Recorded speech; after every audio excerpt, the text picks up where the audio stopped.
গুলির নির্দেশ অবিলম্বে প্রত্যাহার, ইন্টারনেট চালু পূর্ণাঙ্গ জবাবদিহিতার আহ্বান অ্যামনেস্টির। জানাবো, এত মৃত্যু দেখে কেউ চুপ থাকতে পারে না। সর্বশেষ বিদেশি সংবাদ মাধ্যমে বাংলাদেশ পরিস্থিতি শান্ত মনে হলেও সংকট কেটে যায়নি।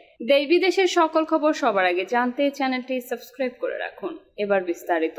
দেখামাত্র গুলির নির্দেশ অবিলম্বে প্রত্যাহার, সারা দেশে পুরোপুরি ইন্টারনেট চালু এবং প্রতিবাদীদের বিরুদ্ধে একটি বিশেষ বাহিনী এবং আধা সামরিক বাহিনীকে ব্যবহার বন্ধের জন্য সরকারের প্রতি আহ্বান জানিয়েছেন অ্যামনেস্টি ইন্টারন্যাশনালের সিনিয়র পরিচালক দ্যাফ্রোসে মুচেনা। সংগঠনটির ওয়েবসাইটে দেয়া বিবৃতিতে তিনি আরো বলেন, কারফিউ চলাকালে দেখামাত্র গুলির নির্দেশ এবং ইন্টারনেট বন্ধ করে দেয়া হবে না। ভবিষ্যতে এ বিষয়ে নিশ্চয়তা দিতে হবে।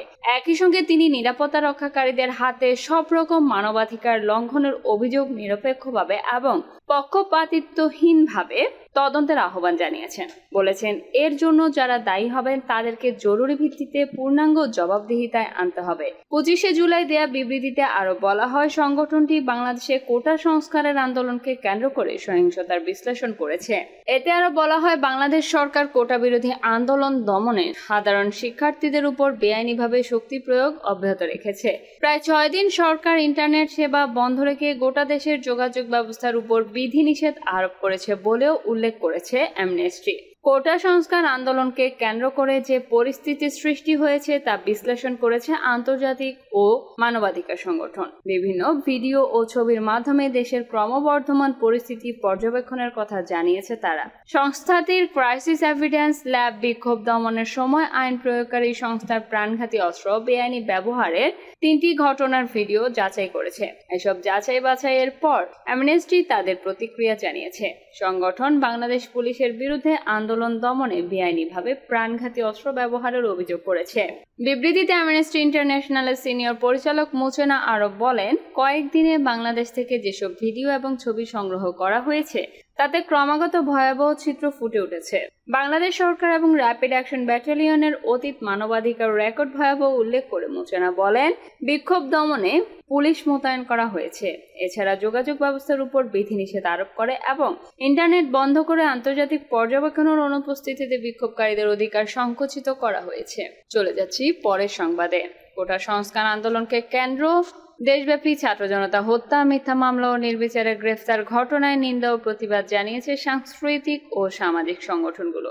এ সময় দায়ী মন্ত্রীদের পদত্যাগ সহ জাতিসংঘের অধীনে সুষ্ঠু ও নিরপেক্ষ তদন্তের দাবি জানানো হয়। গতকাল প্রতিবাদী সাংস্কৃতিক ও সামাজিক সংগঠনের ব্যানারে সকাল 11টার দিকে জাতীয় প্রেস ক্লাবের সামনে সমাবেশ করে 31টি সাংস্কৃতিক ও সামাজিক সংগঠন। ব্যানারে লেখা ছিল, সুকান্ত ভট্টাচার্যের কতিবার লাইন, স্বজন হারানো শ্মশানে তোদের চিতা আমি তুলবই। এতে যোগ দেন সংস্কৃতি কর্মী, মানবাধিকার কর্মী, সামাজিক কর্মী, সাংবাদিক সহ অনেকে। সমাবেশ শুরুর আগে আইনশৃঙ্খলা রক্ষাকারী বাহিনীর সদস্যরা তাদের কাছ থেকে মাইক নিয়ে যায় বলে জানান। সমাবেশে বাংলাদেশ পরিবেশ আইনবিদ সমিতির প্রধান নির্বাহী সৈয়দা রিজওয়ানা হাসান বলেন, এত সংখ্যক মৃত্যু দেখে কেউ চুপ থাকতে পারে না। চোখ বন্ধ করলে এই লাশগুলো দেখতে পাই। আগের বিচারিক তদন্তে আমরা জজ মিয়ার নাটক দেখেছি, তাই আমরা জাতিসংঘের অধীনে সুষ্ঠু ও নিরপেক্ষ তদন্ত চাই।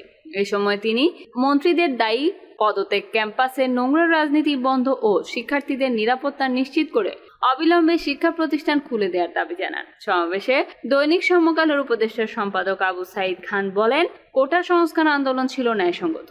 সরকার আন্দোলন দমনের জন্য শক্তি প্রয়োগ করে, যার ফলে অসংখ্য লোক মারা যায়। এত বিপুল সংখ্যক মৃত্যুর পরও সরকার দুঃখ প্রকাশ করেনি। Bangladesh legal aid and services ট্রাস্টের সম্মানিত নির্বাহী পরিচালক ব্যারিস্টার সারা হোসেন বলেন, নিহতের প্রকৃত সংখ্যা জানার অধিকার আমাদের আছে। সরকারের বক্তব্য দেখে মনে হচ্ছে তারা জীবনের চেয়ে রাষ্ট্রীয় সম্পদ নিয়ে বেশি চিন্তিত। ঢাকা বিশ্ববিদ্যালয়ের অধ্যাপক সামিনা লুৎফা বলেন, দেশ এখন স্বৈরাচারী শাসনের অধীনে। আইনশৃঙ্খলা বাহিনীর গুলিতে হাজারো মানুষ আহত হয়েছে, এতে 2 শতাধিক মানুষ নিহত হন। এসব হত্যাকাণ্ডের দায় সরকারকেই নিতে হবে। এই সময় বক্তারা হত্যাকাণ্ডের ন্যায় বিচার দাবি করেন। সমাবেশে চিকিৎসা ব্যবস্থার উপর ধিক্কার জানিয়ে বলা হয়, আন্দোলনকারীরা শরীরে বুলেট নিয়ে হাসপাতাল থেকে হাসপাতাল ছুটেছে। আন্দোলনকারী বলে তাদের চিকিৎসা দেয়া হয়নি। বক্তৃতার ফাঁকে ফাঁকে সাংস্কৃতিক সংগঠনগুলো হত্যাকাণ্ডের প্রতিবাদে গান গেয়েছেন ও কবিতা আবৃত্তি করেন। সমাবেশ শেষে একটি শোভাযাত্রা পুরানা পল্টন এলাকায় গিয়ে শেষ হয়।